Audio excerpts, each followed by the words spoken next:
ચાલો આજે મગજને થોડી કસરત કરાવીએ. આપણે સમાનતાના કોયડાઓની એકદમ મજેદાર દુનિયામાં જઈશું. દેખાવમાં તો આ કોયડા બહુ સરળ લાગે, પણ એ આપણી વિચારવાની રીતને કેવી રીતે પડકારે છે એ જાણવા માટે તૈયાર થઈ જાઓ. ચાલો એક સાવ સહેલા ઉદાહરણથી શરૂઆત કરીએ. જો હાથમોજું હાથ માટે છે, તો જૂતું શાના માટે હશે? વિચારો. અરે હા, પગ માટે. બસ આ જ તો છે સમાનતાનો ખેલ. બે વસ્તુઓ વચ્ચેનો સંબંધ ઓળખવો. તો આ સમાનતા એટલે શું? એકદમ સહેલું છે. એ બે જોડીઓ વચ્ચેની સરખામણી છે. અને આ કોયડા ઉકેલવાની ગુપ્ત ચાવી છે એ સંબંધ શોધી કાઢો. જો પહેલી જોડીનો સંબંધ પકડાઈ ગયો તો સમજો કે બીજી જોડીનો જવાબ આપોઆપ મળી જશે. છે ને મજેદાર?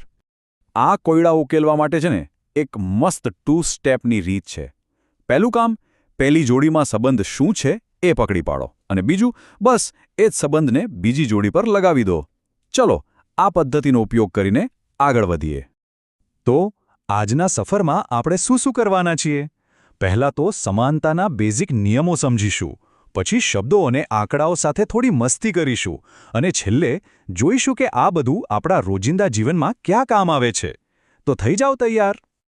આપણા આજના જે મજેદાર કોયડા છે ને એ આ બ્રેન ટીઝર્સના સંગ્રહમાંથી લીધા છે, જે તાર્કિક વિચારસરણીને પ્રોત્સાહન આપે છે.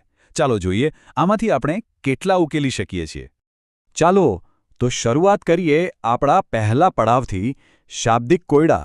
અને એમાં પણ આપણે ખાસ સંબંધ જોઈશું સર્જક અને સર્જનનો.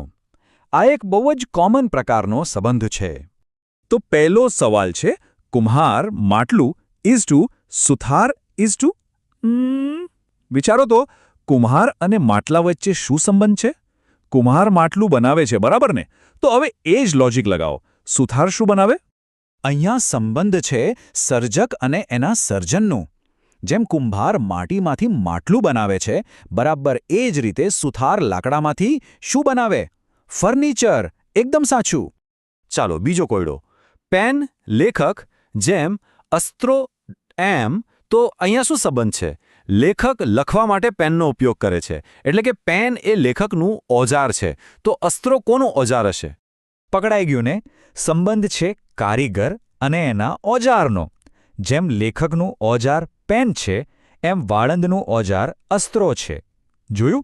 એકવાર સંબંધ સમજાઈ જાય એટલે જવાબ કેટલો સહેલો થઈ જાય છે.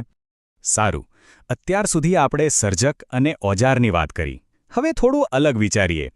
આ વિભાગમાં આપણે વસ્તુઓના ગુણધર્મો, એમની ખાસિયતો પર ધ્યાન આપીશું.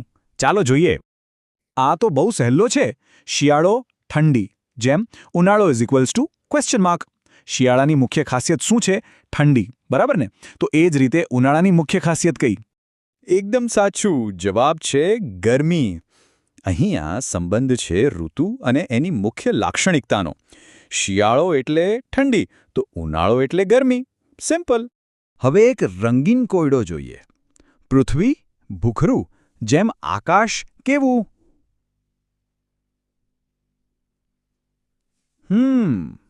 પૃથ્વીનો રંગ એટલે કે માટીનો રંગ ભૂખરો ગણાય. તો જ્યારે આપણે ઉપર નજર કરીએ ત્યારે આકાશ કેવું દેખાય છે? અહીંયા તર્ક છે વસ્તુ અને એનો રંગ. પૃથ્વીનો રંગ ભૂખરો, તો આકાશનો રંગ ભૂરું અથવા વાદળી. જોયું? નિયમ બંને જોડીમાં એકદમ સરખો જ રહે છે. ચાલો હવે શબ્દોની દુનિયામાંથી બહાર આવીને આંકડાઓની મજેદાર દુનિયામાં જઈએ. ગભરાવાની જરૂર નથી. નિયમ તો અહીં પણ એ જ છે, પેટર્ન શોધવાનો. તો પહેલો સવાલ છે, 10 જેમ 100 જેમ 20 જેમ પ્રશ્નાર્થ ચિહ્ન. જરા વિચારો, 10 અને 100 વચ્ચે શું ગણિત હોઈ શકે? સરવાળો, બાદબાકી, ગુણાકાર શું? અહીંયા પેટર્ન છે સંખ્યા અને એના વર્ગની. એટલે કે 10 ગુણ્યા 10 બરાબર 100. તો એ જ નિયમ પ્રમાણે 20 ગુણ્યા 20 કેટલા થશે? બરાબર 400. ચાલો એક બીજો પ્રયત્ન કરીએ. 2 જેમ 4 જેમ 8 જેમ કેટલા? અહીં શું પેટર્ન દેખાય છે? 2 અને 4 વચ્ચે, અને એ જ તર્ક 8 પર લગાવીએ તો જવાબ શું આવે? આ વખતે સંબંધ છે સંખ્યાને 2 વડે ગુણવાનો. 2 દુ 4. તો એ જ રીતે 8 દુ 16. જોયું? ગણિતના કોયડા પણ કેટલા મજેદાર હોઈ શકે છે. બસ પેટર્ન પકડવાની વાત છે. તો આપણે શબ્દો અને આંકડાઓ બંનેના કોયડા ઉકેલ્યા. હવે ચાલો આ બધી વાતોનો સાર કાઢીએ અને જોઈએ કે આપણે શું શીખ્યા. આને આપણી પર્સનલ એનાલોજી ટૂલકિટ સમજી લઈએ.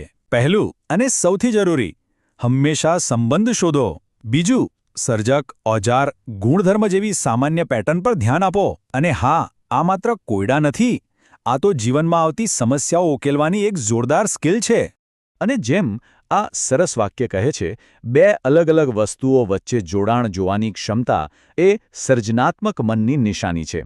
મતલબ કે સમાનતાઓ ઉકેલવી એ માત્ર તર્ક નથી, એક પ્રકારની કળા પણ છે. તો હવે જ્યારે પેટર્ન જોવાની આ નવી દ્રષ્ટિ મળી છે, તો જરા વિચારો, આપણી આસપાસની દુનિયામાં બીજા કેટલાય છુપાયેલા સંબંધો હશે જે હવે આપણે શોધી શકીશું? બસ, શોધતા રહો અને વિચારતા રહો.